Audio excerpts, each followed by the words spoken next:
अभी तक हमने पिछले वीडियो में बात की थी ग्लाइकोलाइसिस तक। ग्लाइकोलाइसिस के एंड में हमें क्या मिलता है? 2 मॉलिक्यूल्स ऑफ पायरुवेट या फिर पायरुविक एसिड। तो हमने स्टार्ट किया था ग्लूकोज से, और जब ग्लाइकोलाइसिस ख़त्म हुआ है तो हमारे पास में क्या है? 2 मॉलिक्यूल्स ऑफ पायरुवेट या फिर पायरुविक एसिड। अब इस पायरुविक एसिड को हमें फर्दर ब्रेक डाउन करना है। इसको ब्रेक डाउन करने के 2 तरीके हमने बता दिए थे, फर्मेंटेशन और एरोबिक रेस्पिरेशन। ठीक है, पहला मेथड है फर्मेंटेशन। तो जो पहला मेथड हम पढ़ने वाले हैं दैट इज़ फर्मेंटेशन। फर्मेंटेशन के दौरान कोई लिविंग ऑर्गेनिज्म या फिर कोई सेल बिना ऑक्सीजन के, विदाउट ऑक्सीजन, पायरुविक एसिड का इनकम्प्लीट ब्रेकडाउन करती है। भाई ऑक्सीजन नहीं है तो कंप्लीट ब्रेकडाउन तो पॉसिबल नहीं है। तो कैसा ब्रेकडाउन होगा यहाँ पे फर्मेंटेशन में? इनकम्प्लीट ब्रेकडाउन होगा, इनकम्प्लीट ब्रेकडाउन। अच्छा, इनकम्प्लीट जब भी ब्रेकडाउन होता है तो कुछ ना कुछ फाइनल प्रोडक्ट बनेगा। भाई अगर कंप्लीट ब्रेकडाउन होता तो क्या बनता? CO2 and water. हमें मालूम है अगर पूरा ब्रेकडाउन किसी भी ऑर्गेनिक कंपाउंड का होता है तो CO2 बनता है और वाटर बनता है, लेकिन कंप्लीट तो हो ही नहीं रहा। तो यहाँ पे कुछ ना कुछ बाय सिंपल प्रोडक्ट बनेगा। जो पायरुविक एसिड है वो कुछ सिंपल प्रोडक्ट में कन्वर्ट हो जाएगा। अब वो सिंपल प्रोडक्ट किस टाइप के हैं उसके बिहाफ पर जो फर्मेंटेशन होता है, ये खुद भी 2 टाइप का होता है। जो फर्मेंटेशन होता है, जो इनकम्प्लीट ब्रेकडाउन होता है, वो खुद भी 2 टाइप का होता है। एक होता है एल्कोहलिक फर्मेंटेशन, एल्कोहलिक फर्मेंटेशन, और दूसरा होता है lactic acid fermentation, lactic acid fermentation. क्या फ़र्क है दोनों में? प्रोडक्ट्स का फ़र्क है। एल्कोहलिक फर्मेंटेशन में फाइनली हमें क्या मिलेगा? इथेनॉल या फिर एल्कोहल। तो जब हम एल्कोहलिक फर्मेंटेशन की बात करते हैं तो एल्कोहलिक फर्मेंटेशन में हमको क्या मिलता है? इथेनॉल, जो कि अल्कोहल है। लैक्टिक एसिड फर्मेंटेशन की बात करते हैं तो हमें फाइनल प्रोडक्ट क्या मिलता है? Lactic acid. इसी प्रोडक्ट के बेसिस पे इनका नाम भी है। लैक्टिक एसिड प्रोडक्ट हो सकता है या फिर इथेनॉल अल्कोहल प्रोडक्ट हो सकता है। एक एक करके पहले अल्कोहलिक फर्मेंटेशन और लैक्टिक एसिड फर्मेंटेशन उसके बाद में समझेंगे। ये दोनों प्रोसेस अलग अलग ऑर्गेनिजम्स में चलते हैं, लेकिन दोनों के अंदर में ही जो ऑक्सीजन है उसकी डिमांड नहीं होती, ऑक्सीजन यहाँ पर नहीं लग रही होती है। पहले स्टार्ट करते हैं अल्कोहलिक फर्मेंटेशन से। अल्कोहलिक फर्मेंटेशन,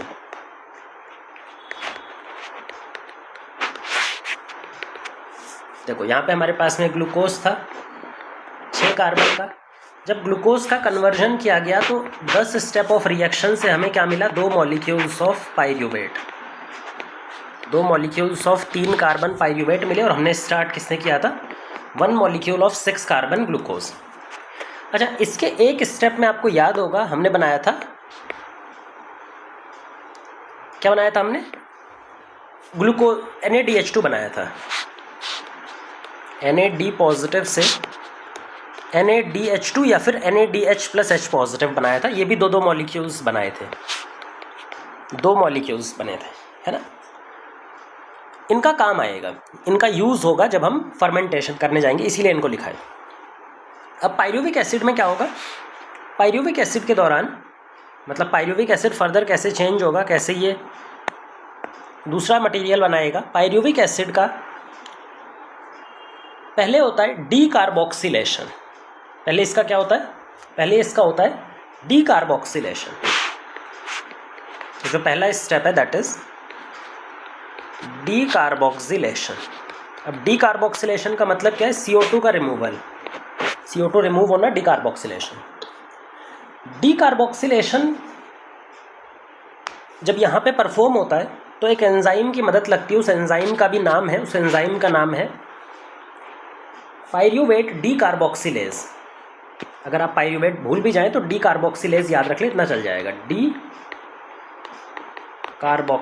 एंजाइम, जैसे इसका नाम ही सजेस्ट कर रहा है, ये डीकार्बोक्सिलेशन CO2 का रिमूवल करवाता है। एक CO2 रिमूव हो गया तो हमारे पास में क्या मिलेगा? ये 3 कार्बन के कंपाउंड थे, CO2 रिमूव हो चुका है, 2 CO2 मान लेते हैं रिमूव हुआ है 2 पायरुवेट से। तो हमें क्या मिलेंगे? 2 मॉलिक्यूल्स ऑफ एसिटल्डिहाइड। एक एल्डिहाइड मिलेगा जिसका नाम है एसिटल्डिहाइड। 2 molecules of acetaldehyde. अच्छा, एसिटल्डिहाइड के बारे में आपको पता होगा, एसिटल्डिहाइड 2 कार्बन मॉलिक्यूल है। 3 कार्बन मॉलिक्यूल पायरुवेट से एक कार्बन रिमूव हो गया तो एल्डिहाइड मिलेगा, एसिटल्डिहाइड मिलेगा। 2 मॉलिक्यूल्स ऑफ पायरुवेट थे, 2 मॉलिक्यूल्स ऑफ एसिटल्डिहाइड हमको मिलेगा और 2 मॉलिक्यूल्स ऑफ CO2 यहाँ पे बाहर निकल गया। ये हो गया पहला स्टेप। इसके बाद एक और स्टेप होना है, क्योंकि हमें एसिटल्डिहाइड को अब अल्कोहल में चेंज करना है, इथेनॉल में चेंज करना है। आपको मालूम होगा किसी भी एल्डिहाइड को इथेनॉल में चेंज करना हो या फिर अल्कोहल में चेंज करना हो तो हमें क्या करना पड़ता है, इसका रिडक्शन करना पड़ेगा।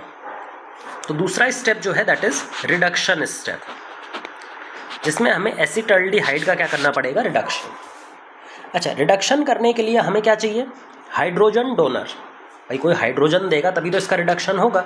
तो यहाँ पे जो हाइड्रोजन डोनर की तरह काम करने वाला है वो कौन सा मॉलिक्यूल है, जो हाइड्रोजन डोनर की तरह काम करेगा वो कौन सा मॉलिक्यूल है, यहाँ पे हम देखते हैं इससे। देखो, ये जो हाइड्रोजन डोनर की तरह यहाँ पे काम करने वाला है वो मॉलिक्यूल कोई और नहीं है, NaDH2। ये अपना हाइड्रोजन डोनेट करके कन्वर्ट हो जाएगा NAD पॉजिटिव में।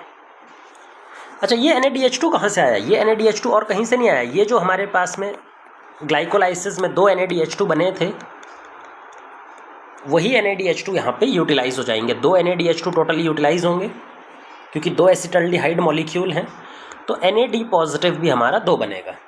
और ये वापस से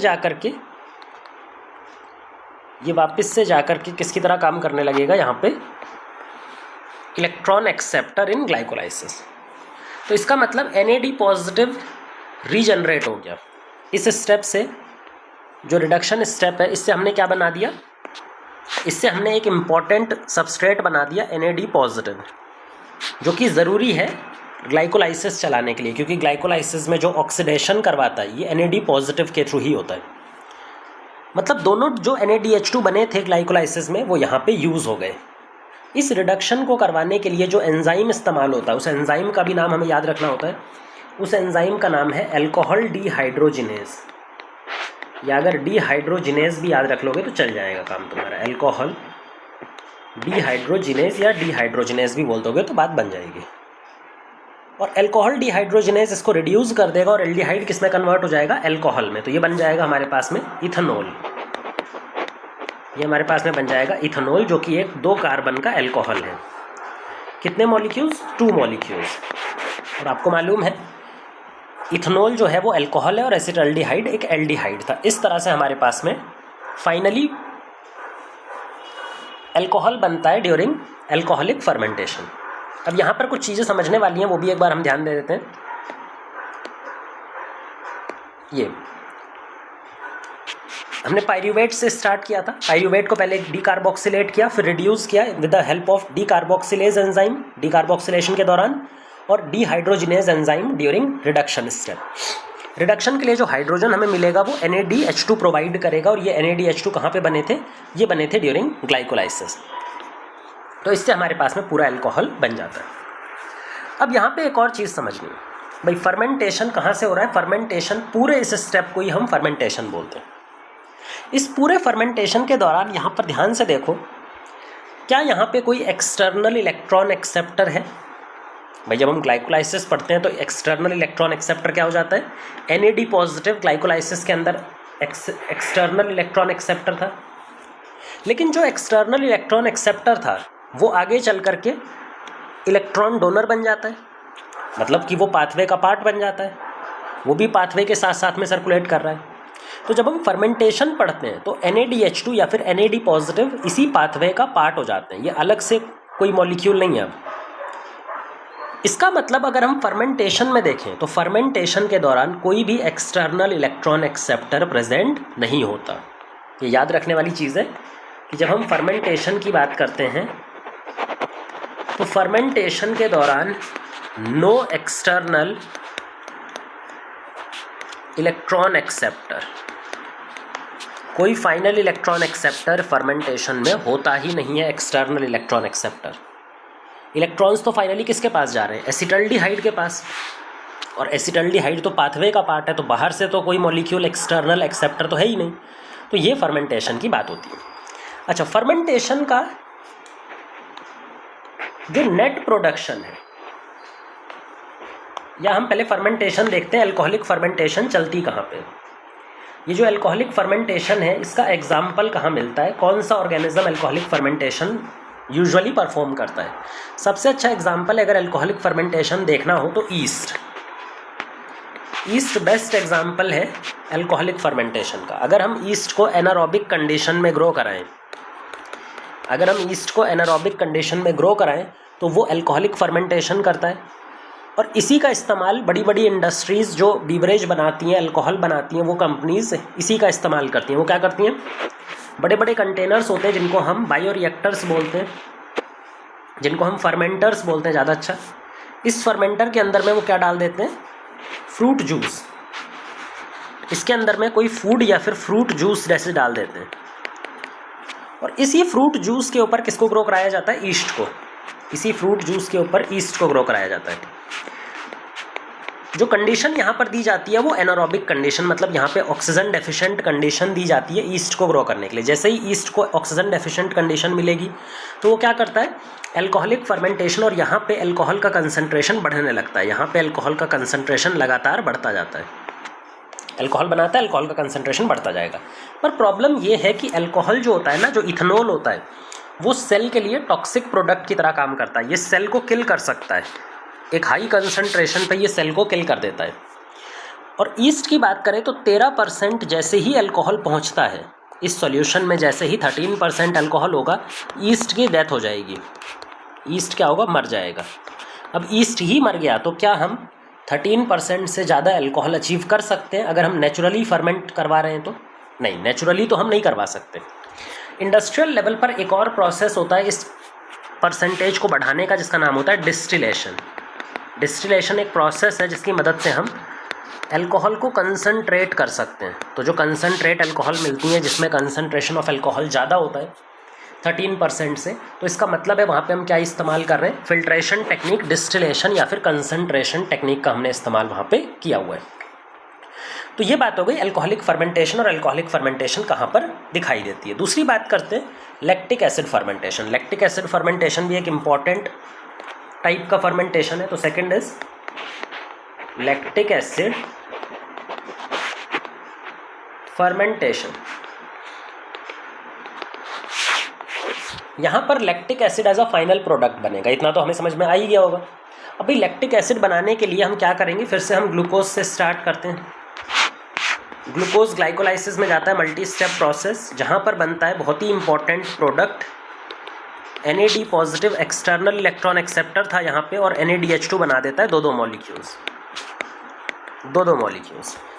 और फाइनली जो प्रोडक्ट बना था वो हमारे पास 2 मॉलिक्यूल्स ऑफ पायरुविक एसिड या फिर ल्यूवेट, 2 molecules of pyruvate, 3 carbon compound.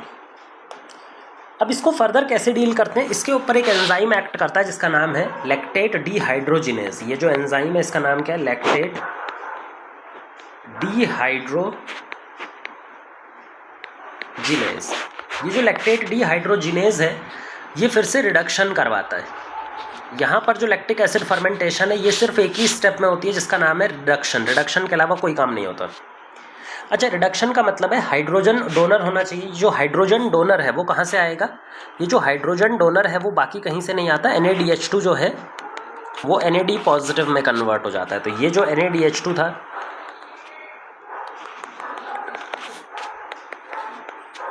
वो यहाँ पे यूज़ हो जाता है हाइड्रोजन डोनर की तरह, और वो अपना हाइड्रोजन या फिर इलेक्ट्रॉन्स ट्रांसफ़र कर देता है किसको, पायरुवेट को।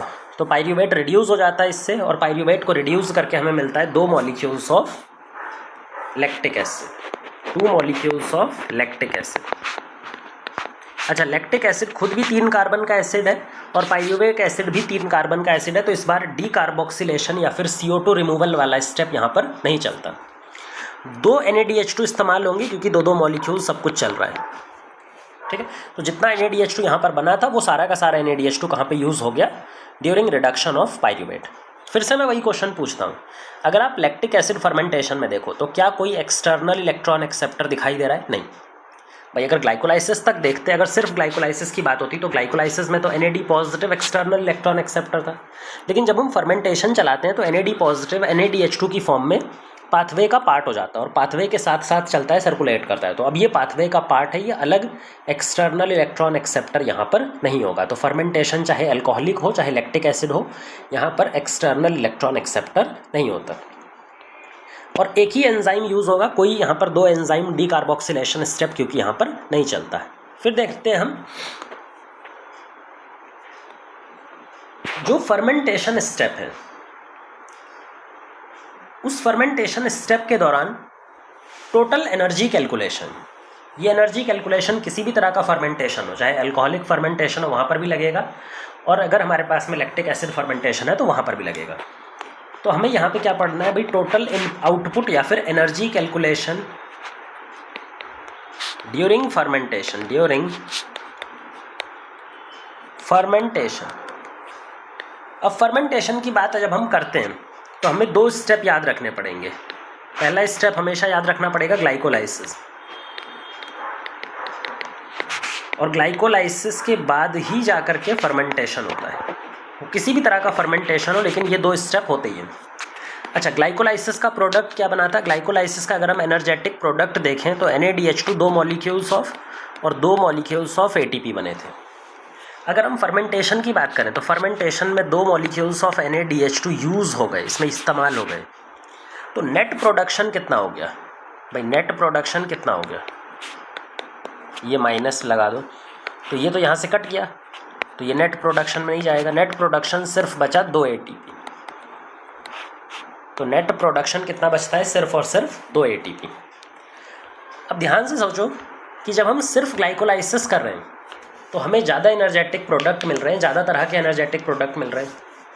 लेकिन जब हम फर्मेंटेशन भी करवाते हैं, ग्लाइकोलाइसिस के साथ में फर्मेंटेशन भी करवा रहे हैं, तो फर्मेंटेशन करवाने पे हमारा 2 NADH2 कम मिल रहा है हमको। मतलब ऐसा मान सकते हो कि एनर्जी कम मिल रही है। अगर एनर्जी कम मिल रही है तो सिर्फ ग्लाइकोलाइसिस पे क्यों नहीं रोक देते? सिर्फ ग्लाइकोलाइसिस कराओ, आगे कोई भी काम कराओ ही मत, फर्मेंटेशन कराओ ही मत। इसका रीज़न है कि जो ग्लाइकोलाइसिस का प्रोडक्ट है पाइरूवेट, वो सेल में एक्यूमुलेट नहीं हो सकता, वो टॉक्सिक प्रोडक्ट है। दूसरा हमारा ज़रूरी होता है ग्लाइकोलाइसिस को ऑपरेट करने के लिए NAD पॉजिटिव, जो कि ग्लाइकोलाइसिस का एक्सटर्नल इलेक्ट्रॉन एक्सेप्टर था। अगर हम सिर्फ ग्लाइकोलाइसिस को कंसीडर कर रहे हैं तो उस केस में अब इस NAD पॉजिटिव की ज़रूरत होती है ताकि साइकिल कंप्लीटली लगातार चलती रहे। अगर ये NAD पॉजिटिव ख़त्म हो गया तो साइकिल फिर वहाँ पे ऑपरेट नहीं कर पाएगी, तो इसको रीजनरेट करना पड़ता है। क्योंकि ये प्लांट का ग्लाइकोलाइसिस जब होता है तो उसमें ऑक्सीडेशन करवाने का काम करता है, उसके अंदर में से हाइड्रोजन को रिमूव करवाता है। तो इसको हमें रीजनरेट करना पड़ता है। जो इलेक्ट्रॉन एक्सेप्टर है NAD पॉजिटिव, इसको बार बार रीजनरेट करने के लिए हम फर्मेंटेशन चलाते हैं। तो फर्मेंटेशन का मेन काम क्या है? इसको रीजनरेट करना। ये हो गया हमारा फर्मेंटेशन।